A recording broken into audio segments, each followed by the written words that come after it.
মুস্তাফা সাল্লাল্লাহু আলাইহি সাল্লামের স্ত্রী ওই ব্যক্তি বলতেছে, স্বামী গো, আপনার কাছে আমি তিনটা জিনিস চাই, আপনি আমায় কথা দেন, এই কথাটা আপনি রাখবেন। রহমাতাল লিল আলামিন কথা দিলেন, হ্যাঁ আমি তোমার এই কথাটা রাখবো। জোরে বলেন সুবহানাল্লাহ।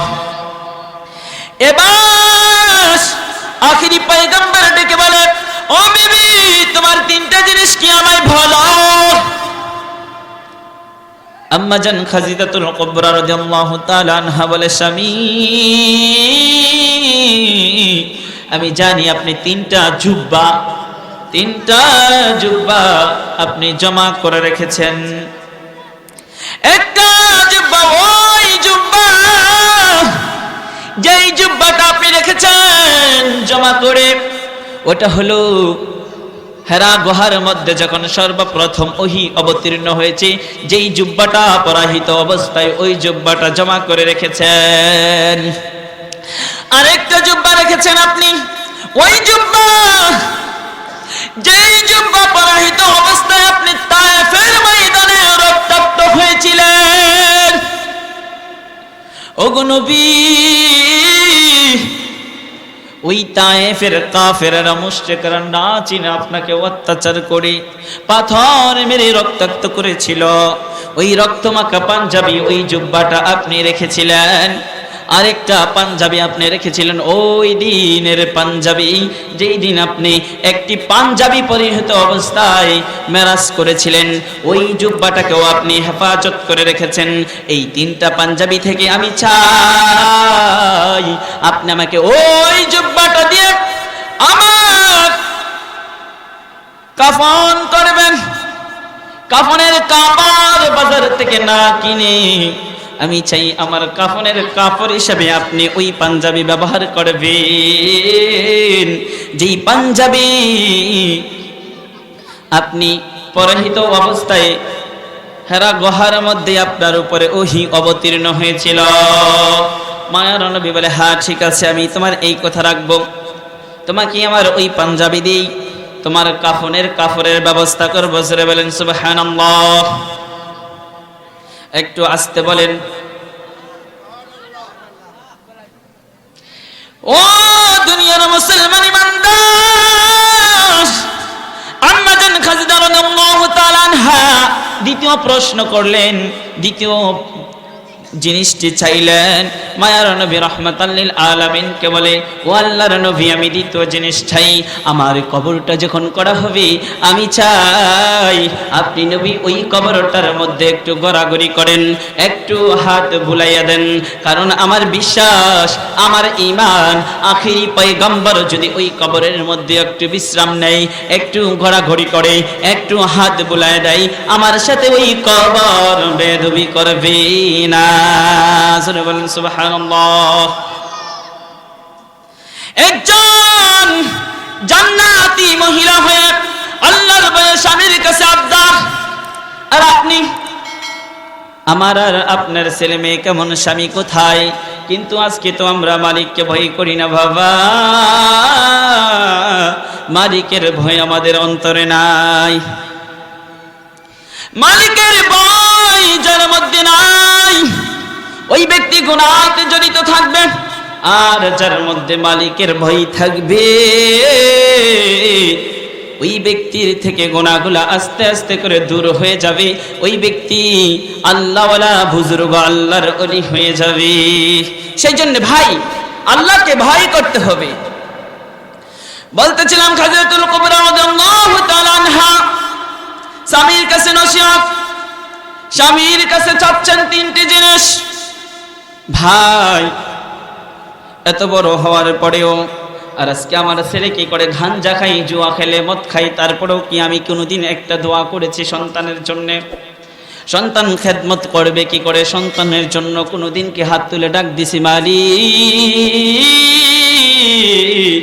আপনি আমাকে এমন একজন সন্তান দান করে দেন, যেই সন্তান এই দুনিয়ার বুকের মধ্যে কোরআন তেলাওয়াত করবে, কোরআনের তরজমা করে মানুষকে শোনাইবে, দ্বীনের কাজের দাওয়াত দিবে, কোরআনের দাওয়াত দিবে, হাদিসের দাওয়াত দিবে। আল্লাহ আপনি আমাকে এমন একটা সন্তান দেন। আজকে আমরা দিনের থেকে অনেক দূরে চলে গেছি মুসলমান, দিনের থেকে অনেক দূরে চলে গেছি। কোরআনের সাথে সম্পর্ক নাই, হাদিসের সাথে সম্পর্ক নাই। আমার ছেলে একজন বেয়াদব, আমার মেয়ে একজন বেয়াদব, কার সাথে কি ব্যবহার করতে হবে সেগুলোও শিখে নাই। মা 10 তলা বিল্ডিং এর মালিক বানাইছো, লাভ নাই। চাকরি দিছো সরকারি, কোনো লাভ নাই।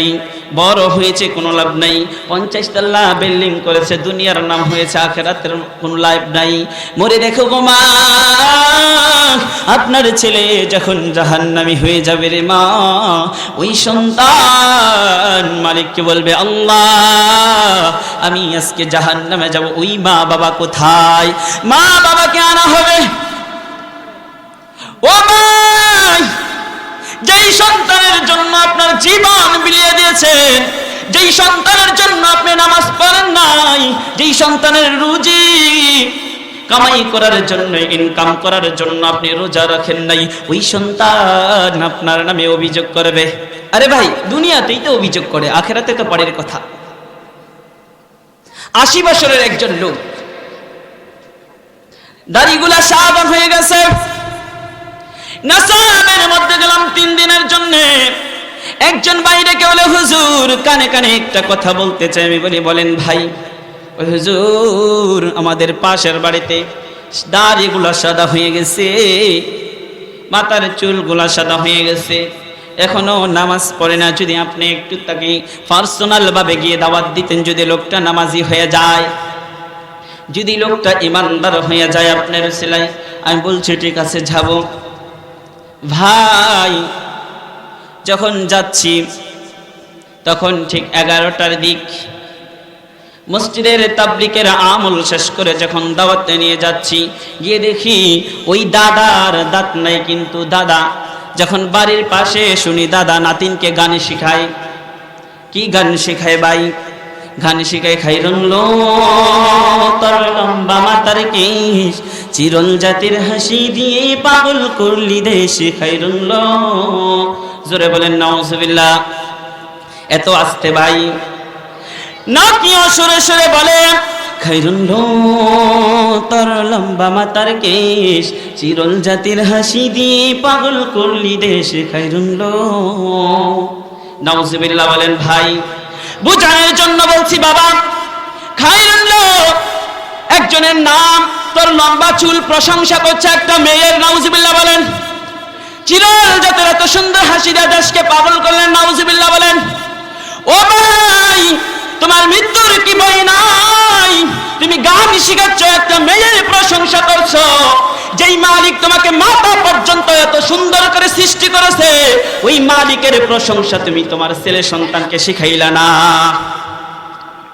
আল্লাহ পাক রব্বুল আলামিন কুরআনুল কারীমের মধ্যে সূরা 3 এর মধ্যে বলে দিয়েছেন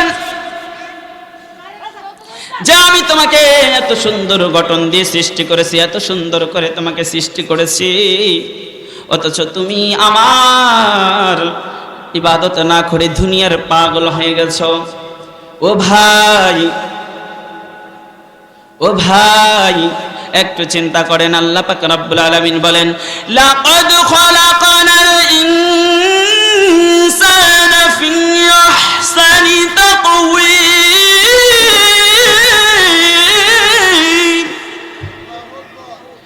আল্লাহ পাক রব্বুল আলামিন বলেন, মানুষ আমি এত সুন্দর করে সৃষ্টি করেছি, এত সুন্দর করে সৃষ্টি করেছি, অথচ তারা আমার সাথে বাটফাড়ি ছিটারি করছে। ও ভাই, লোকমান হাকিমের নাম শুনছেন? কথা বলেন, নাম শুনছেন? লোকমান হাকিম তার সন্তানদেরকে নিয়ে কোরআনের আলোচনা, হাদিসের আলোচনা করলেন। লম্বা ঘটনা।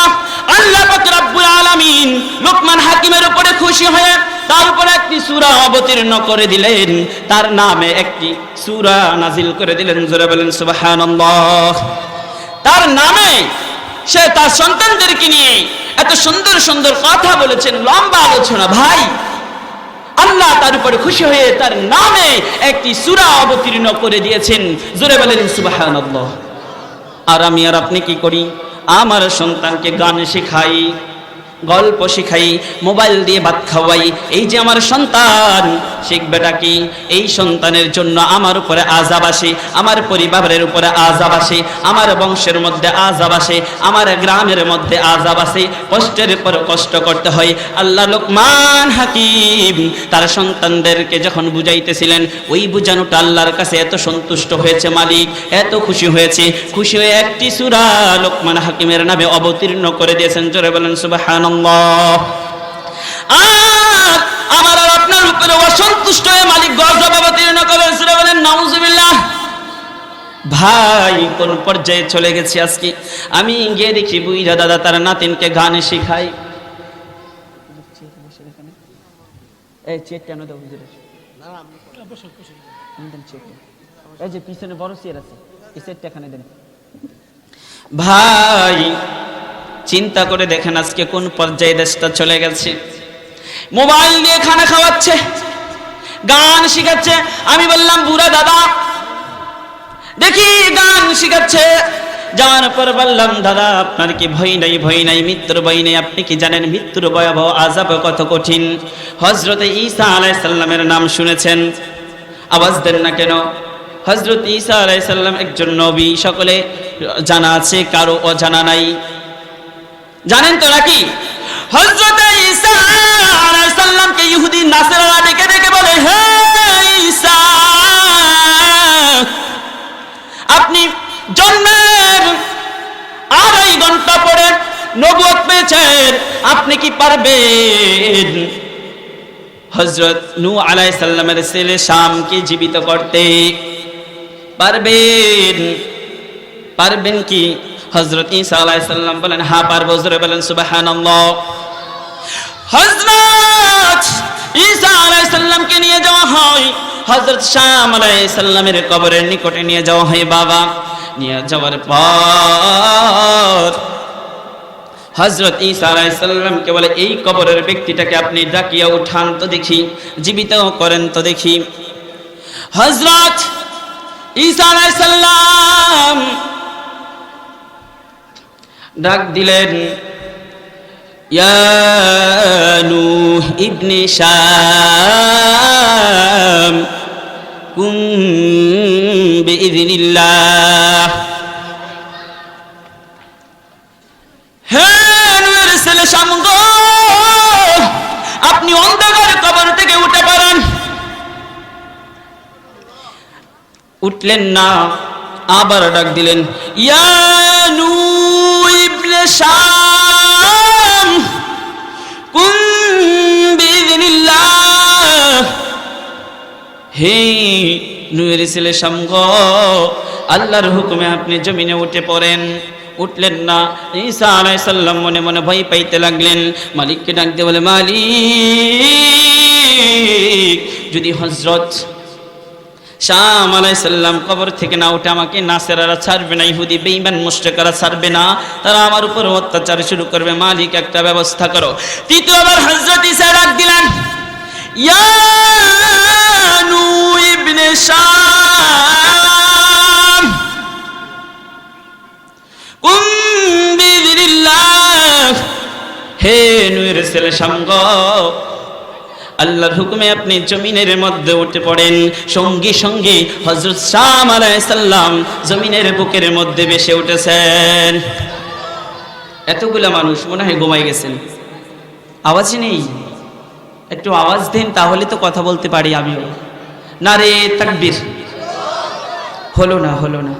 নারে তাকবীর। সজাগ আছেন মনে হয়। এত তাড়াতাড়ি ঘুমাই গেলে আরো অনেক বক্তারা আলোচনা করবেন, শুনবেন। বলতেছিলাম মুসলমান ইমানদার, শাম আলাইহিস সালাম বুক পর্যন্ত শাম আলাইহিস সালামের জমিনে ভেসে উঠেছে। জোরে বলেন। শাম আলাইহিস সালাম যখন উঠলেন, হযরত ঈসা আলাইহিস সালাম দেখলেন, দেখে জিজ্ঞাসা করে, ও শাম, আপনি এই অন্ধকার কবরে কত দিন ধরে, কত বছর ধরে ঘুমিয়ে আছেন গো? শাম বলে, হে ঈসা, এই অন্ধকার কবরে আমি 4000 বছর ধরে ঘুমিয়ে আছি। জোরে বলুন। সুবহানাল্লাহ।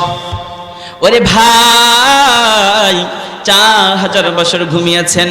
এবার হযরত ঈসা ডেকে ডেকে বলে, ও শাম, আপনি 4000 বছর আগে মৃত্যুবরণ করেছেন, কিন্তু এখনো আপনার শরীরটা কেন থরথর করে কাঁপতেছি? হযরত শাম বলে, গো ও ঈসা, ওই 4000 বছর আগে যখন আজরাইল আলাইহিস সালাম আমার শরীরের মধ্যে আমার জানটা কবজ করার জন্য যখন হাত রাখে, আজরাইল আলাইহিস সালামকে দেখে আমার চোখের পানিগুলো চলে আসে। আজরাইলকে দেখে আমার শরীরের মধ্যে যেই কম্পন সৃষ্টি হয়, যেই ভয় সৃষ্টি হয়, ওই বইটা, ওই বয়ের কারণে যে শরীরের মধ্যে কম্পন সৃষ্টি হয়েছিল আমার শরীরের মধ্যেই, আজ পর্যন্ত ওই ভয়ের শরীরের কম্পনটা এখনো পর্যন্ত শেষ হয় নাই। 4000 বছর আগে যখন আজরাইল আলাইহিস সালাম আমার জানটা কবজ করেছিল, ওই মৃত্যুর ভয়াবহ আযাবের সময় যখন আমার শরীরে কম্পন সৃষ্টি হয়েছিল, আজকে 4000 বছর হয়ে গেছে, ওই কম্পন আজ পর্যন্ত আমার শরীর থেকে যায় নাই। ও ভাই, একজন নবীর শরীরে যদি 4000 বছর পর্যন্ত মৃত্যুর ভয়ের যে কম্পন থাকে, তাহলে আপনার আর আমার কি উপায় হবে চিন্তা করে দেখো। বৃদ্ধ বাবা বলতেছিলাম, বৃদ্ধ বাবা নাতিনকে গান শেখায়। বললাম, দাদা আপনি তো মরতে হবে, যদি মসজিদে যাইতেন তাহলে মালিক খুশি হইতো, লোকটা কথা দিয়েছে জোরের সময় আসবে। যাই হোক, ওই দিকে আর যাচ্ছি না। আমি প্রত্যেকটি মা বাবার পায়ে হাত দিয়ে বলতে চাই, আপনি আপনার সন্তানকে কোরআন হাদিস শিক্ষা দেন, ইসলামিক জ্ঞান শিক্ষা দেন, আপনার জীবন সুন্দর হয়ে যাবে, আখিরাতেও দুনিয়াতেও সুন্দর হয়ে যাবে, মানুষ আপনাকে সম্মান করবে। হাফিজে কোরআনের মা, হাফিজে কোরআনের বাবা, আখিরাতেও আপনার জন্য সুন্দর জান্নাত। আর আজকে আমার আর আপনার সন্তান কোন দিকে? আচ্ছা বলেন তো, যদি দেখেন একটা কুকুর রাস্তা দিয়ে হেঁটে যায়, আপনি দেখতেছেন এখানে একটা আগুনের অগ্নিকুণ্ডি জ্বালানো হয়েছে, আগুন জ্বালানো হয়েছে, এই রাস্তা দিয়ে কুকুর আসলে এই আগুনে পড়বে, আপনি কুকুরটাকে দাও দিবেন কিনা, তাড়িয়ে দিবেন কিনা? বলেন, কথা বলেন, বুঝেননি আমার কথা? তাড়িয়ে তো দিবেন নাকি? তাড়িয়ে দিবেন। একটা প্রাণী, অবাক একটা অবুঝ একটা প্রাণী কিভাবে আগুনে পড়ে মরে যাবে আপনি বাঁচিয়ে দিবেন? মা, আমি আপনাকে বলতে চাই, একটা কুকুরের প্রতি তোমার যেই ভালোবাসা আছে, একটা পশুর প্রতি তোমার যেই ভালোবাসা আছে, ও বাবা ও মা, সন্তানের প্রতি তোমার সেই ভালোবাসাটা নাই। জোরে বলেন ঠিক কিনা?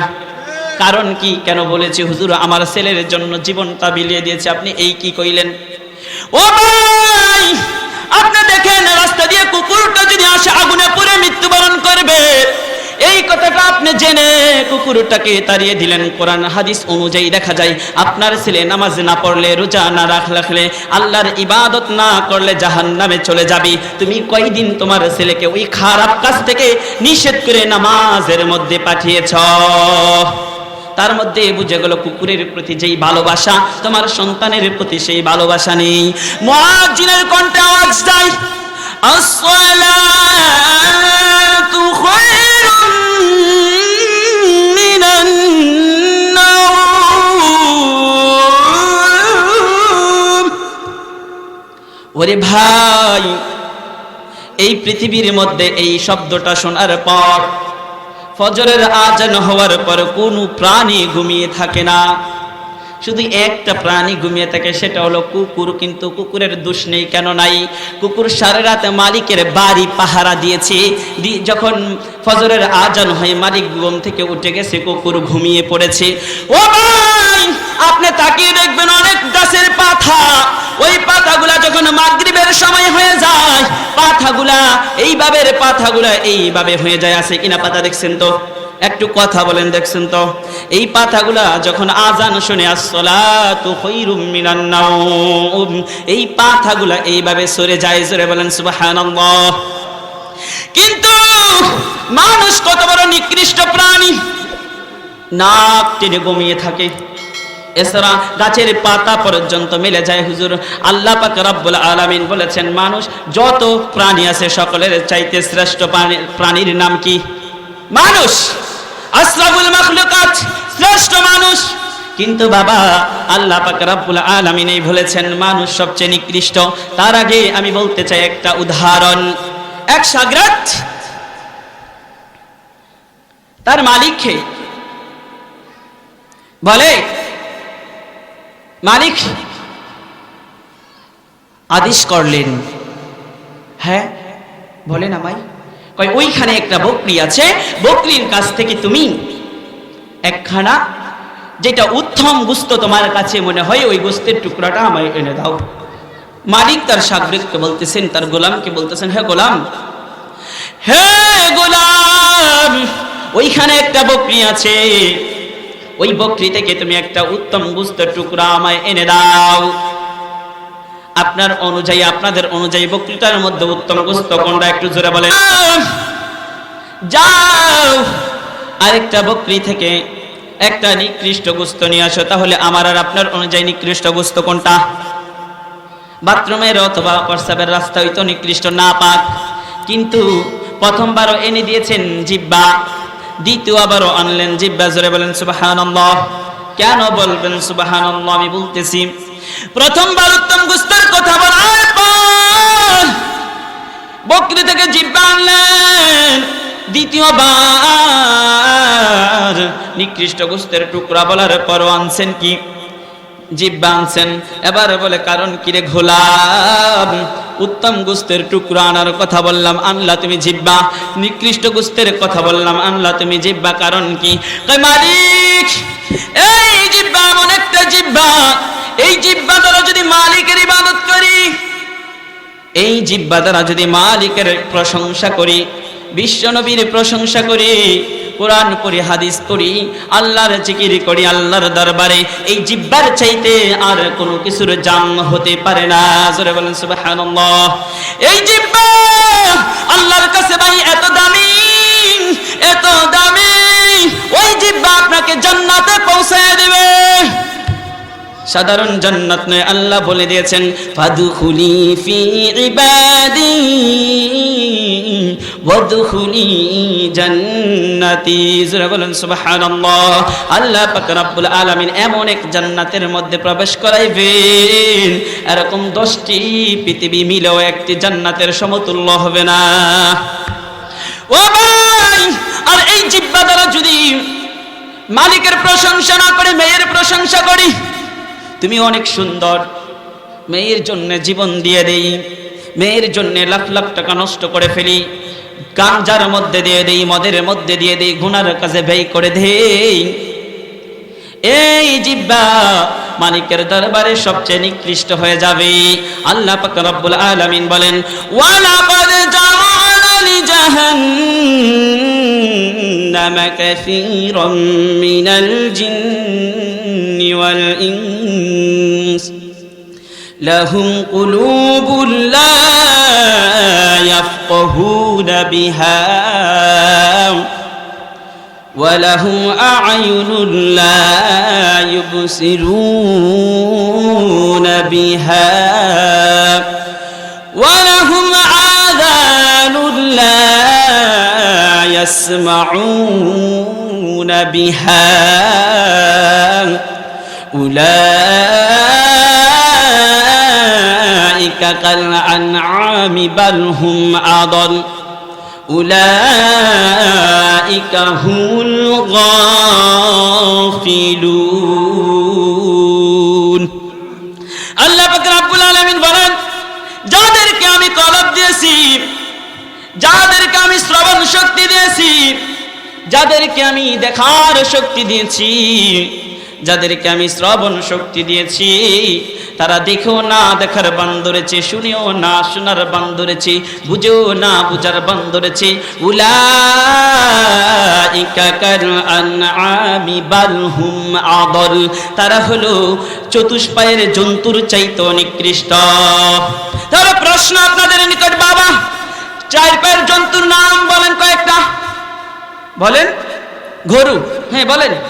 চার পায়ের জন্তু যেগুলা চতুষ্পায়ের জন্তুর চাইতে নিকৃষ্ট, গরু, মহিষ, ভেড়া, শুকুর, কুকুর। এই তারপরে বলেন উলাইকা হুমুল গাফিলুন, বরং তাদের চাইতে আরো বেশি নিকৃষ্ট। জোরে বলেন নাউজুবিল্লাহ। তার শ্রেষ্ঠ তেমন নিকৃষ্ট। যখন আপনি ভালো কাজ করবেন, যখন আপনি নেক কাজ করবেন, তখন আপনি শ্রেষ্ঠ হয়ে যাবেন আল্লাহর দরবারে। আর যখন আপনি গুনার কাজ করবেন, আল্লাহর পথগুলো ছেড়ে আপনি পথভ্রষ্ট হয়ে যাবেন, তখনই আপনি আল্লাহর দরবারে সবচেয়ে নিকৃষ্ট, কুকুর এবং শুকরের চাইতেও নিকৃষ্ট হয়ে যাবেন। তাহলে আল্লাহকে ভয় করার দরকার আছে কিনা বলেন? আল্লাহকে যদি ভয় করো বাবা, এখনই সময় আছে, তওবা করে নাও, তওবা করে নাও। এক বেলাওয়ালা ভাই, সামনের দাঁত দুইটা পড়ে গেছে, বৃদ্ধ হয়ে গেছে, সারা জীবন ভর গান শুনেছে, গান করেছে, হারমোনি দিয়ে বাজনা বাজায় গান করতেন ভাই। হঠাৎ ভাইয়ের মনের মধ্যে মৃত্যুর ভয় ঢুকে গেছে, মালিকের ভয় ঢুকে গেছে। ওই মালিকের ভয় ঢুকার পর বাবা বাড়ি ঘর সবকিছু ছেড়ে দিয়ে অন্ধকার কবর, ভাঙ্গা কবরের মধ্যে গিয়ে বসে পড়লেন। ওইখানে বসে মালিককে ডাক দিয়ে বলে, মালিক আকে ঘিরিয়া বাঘে রন্দন, আকে গিরিয়া বাঘে রন্দন রৌশন কুনাদ, চশমে গিরিয়া দিল রৌরব রৌশন কুনাদ, ইয়া ভামে উরাইয়া নায়াবাম জুসবে মি কুনাব, আসলে আয়া নাই আয়া আরজুয়ে মি কুনাম। ওই ভাই মালিককে ডাক দিয়ে বলে, মালিক, ও মালিক, জীবনে সারাটা জীবন ভুল করেছি, গুনাহ করেছি গো, গান বাজনার মধ্যে জড়িত হয়েছিলাম, মাফ করে দাও। আল্লাহ তোমাকে আমি ডাকবোই ডাকবো, তুমি আমাকে ক্ষমা করো আর না করো। আল্লাহ তোমার কাছে আমি ক্ষমা চাইবই চাইবো, তুমি আমাকে ক্ষমা করো আর না করো।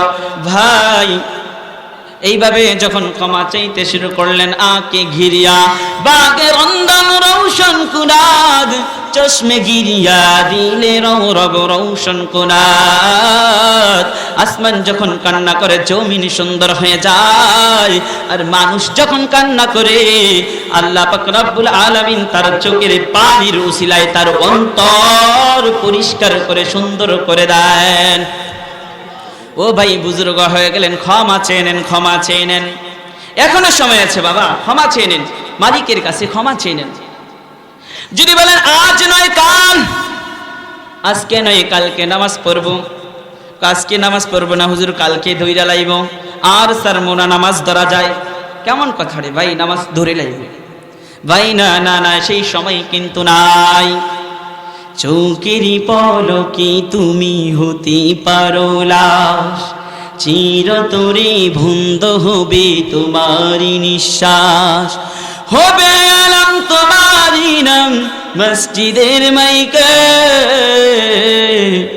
ভারিওয়ালা নাই রে বাড়ি নাই রে দুনিয়াতে, ভারিওয়ালা নাই রে বাড়ি নাই রে দুনিয়াতে। ও ভাই, আজ নয় কাল করে করে তোমার জীবনের অনেকটা সময় পার হয়ে গেছে, আর কতদিন বলবে আজ নয় কাল, একদিন তুমি চোখের পলকে তোমার মৃত্যু চলে আসবে। ও ভাই, সেই সময় আসার আগে আপনি তওবা করে নেন। বলতেছিলাম ওই যে মালিকের বয়ে খাদিজাতুল কুবরা রাদিয়াল্লাহু তাআলা আনহা তিনটা জিনিস চেয়েছিলেন, তিনটা জিনিস চেয়েছিলেন মায়ের নবীর কাছে। রাহমাতাল লিল আলামিন ওয়াদাবদ্ধ হয়েছেন স্ত্রীর সাথে তিনটা জিনিস দিবেন। একটা ওই বলেছিলাম জুব্বা নবী সাল্লাল্লাহু আলাইহি সাল্লামের জামা মোবারক দিয়ে দাফন করবেন। দ্বিতীয় কবরের মধ্যে যেন একটু কবরটা করে যেন আম্মাজান খাদিজাতুল কুবরা রাদিয়াল্লাহু তাআলা আনহাকে রাখার আগে যেন মায়ের নবী কবরের মধ্যে একটু শুই রহমতের হাতটা একটু বোলাই দেয়, বলে স্বামী আমার বিশ্বাস ওই কবরে যদি আপনি একটু শোন, আপনার শরীর মোবারক যদি ওই কবরের মধ্যে রেখে যায়, আমার বিশ্বাস আমার ঈমান ওই কবর আমার সাথে বেয়াদবি করবে না। হযরত মুহাম্মদ মুস্তাফা সাল্লাল্লাহু আলাইহি সাল্লাম বলেন তৃতীয়টা কি?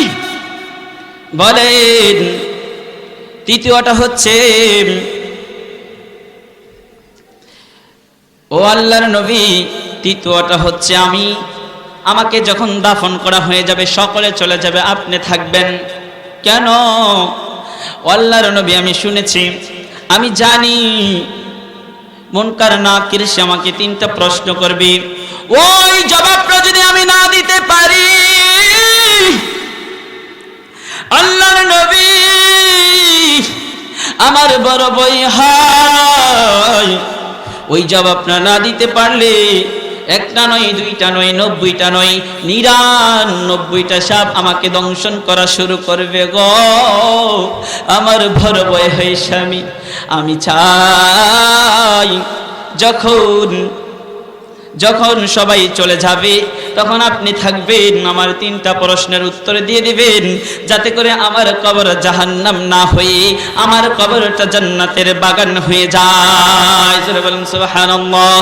ও দুনিয়ার মুসলমান ইমানদার, সর্বশেষ মেসেজ দিতে চাই, মালিকের ভয় যদি তোমার অন্তরে ঢুকে যায়, তোমার অন্তরে যদি মালিকের ভয় ঢুকে যায়, খোদার কসম তুমি জান্নাতি নই, তুমি জাহান্নামে না, তুমি জাহান্নামী নয়, খোদার কসম করে বলি তুমি জান্নাতি হয়ে যাবে। ও ভাই, যদি মালিকের ভয় তোমার অন্তরের মধ্যে না থাকে, যদি মালিকের ভয় তোমার অন্তরে না থাকে, তুমি যত বড় মুয়াজ্জিন হও, যত বড় ঈমান হও, যত বড় আলেম হও, কখনো তুমি জান্নাতে যেতে পারবা না। উবাইদা ইবনে সালুল একজন সাহাবা হিসেবে নিজেকে দাবি করেছেন। মায়ার নবীকে বলে আল্লাহর রাসূল আমি একজন অরিজিনাল সাহাবা, খাঁটি সাহাবা। মায়ার নবী সামনে দাঁড়াইলে ওই উবাইদা ইবনে সালুল পিছনে দাঁড়াইতেন, কিন্তু পিছনে গিয়ে ষড়যন্ত্র করতেন, মুনাফিকি করতেন। কারণ কি বলেন? আমি শেষ করে দিচ্ছি, এটা এই সংক্ষেপে 5 মিনিটের মধ্যে শেষ করে দিব ইনশাআল্লাহ। বলতেছিলাম তার মধ্যে কার ভয় নাই একটু আওয়াজ দিয়ে বলেন। মালিকের ভয় নাই একটু আওয়াজ দিয়ে বলেন। বাবা কার ভয় নাই একটু আওয়াজ দিয়ে বলেন। কার ভয় নাই? হয় নাই, একটু আওয়াজ দিয়ে বলেন কার ভয় নাই?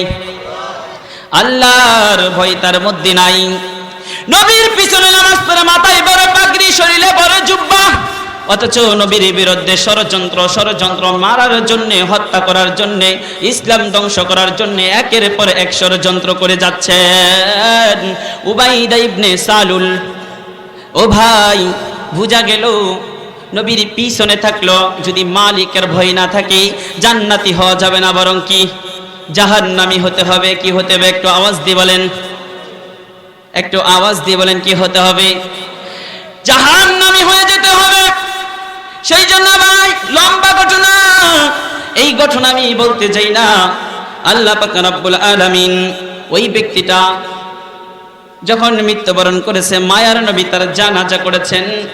আল্লাহ পাক রব্বুল আলামিন এরপরে কুরআনুল কারীমে আয়াত অবতীর্ণ করে বলে দিয়েছেন কোন মুনাফিকের জানাজা আর পড়াবেন না। ও ভাই, মুনাফিকি কইরেন না, মালিককে ভয় করেন। মালিকের ভয় যদি অন্তরে ঢুকে, সেই জন্য বলতে চাই মা, আপনি দুইখানা হাত তুলে মালিককে বলেন, মালিক আপনি আমাকে এমন একজন সন্তান দাও, যেই সন্তান কোরআন পড়ে মানুষকে বুঝাইবে, দিনের দাওয়াত দিবে, হাদিসের দাওয়াত দিবে, দিনের প্রচার করবে, ইসলামের প্রচার করবে, গুনাহ করবে না। কিয়ামতের দিন হাতে ধরে ধরে আমাকে জান্নাতে নিয়ে যাইবে। ও মা বাবা এই দোয়া করেন, ও মা মালিক আপনি আমাকে এমন সন্তান দিয়েন না যেই সন্তান দুনিয়ার বুকের মধ্যে গাঞ্জা খাবে, মদ খাবে, সুদ খাবে, উলামা ইকরামের সাথে খারাপ ব্যবহার করবে, ইমামের সাথে খারাপ ব্যবহার করবে, মুয়াজ্জিনের সাথে দুরাচরণ করবে। ও মা দোয়া করো, ওই দোয়া যদি আল্লাহর দরবারে কবুল হয়ে যায় তোমার সন্তান তোমাকে জান্নাতে নিয়ে যাবে। জোরে বলেন সুবহানাল্লাহ। বলো মা, ও মালিক এমন সন্তান দাও যেই সন্তান আমাকে জান্নাতে নিয়ে যাইবে, এমন সন্তান দিও না যেই সন্তান দুনিয়ার বুকে গুনাহের কাজের মধ্যে লিপ্ত হবে, কিয়ামতের দিন হাতে দূরে দূরে জাহান্নামের মধ্যে নিয়ে যাবে। ভাই, তাহলে আমাদের অন্তরে মালিকের ভয় ঢুকাতে হবে। আল্লাহ তাআলা আমাদের সবাইকে মহান আল্লাহ পাক রব্বুল আলামিনের ইবাদত করার তৌফিক দান করুক। সবাই বলে আমিন। হুজুরের পরবর্তী ওয়াজ আসিতেছে আমাদের ইউটিউব চ্যানেলে, তাই সাবস্ক্রাইব করে সাথেই থাকুন।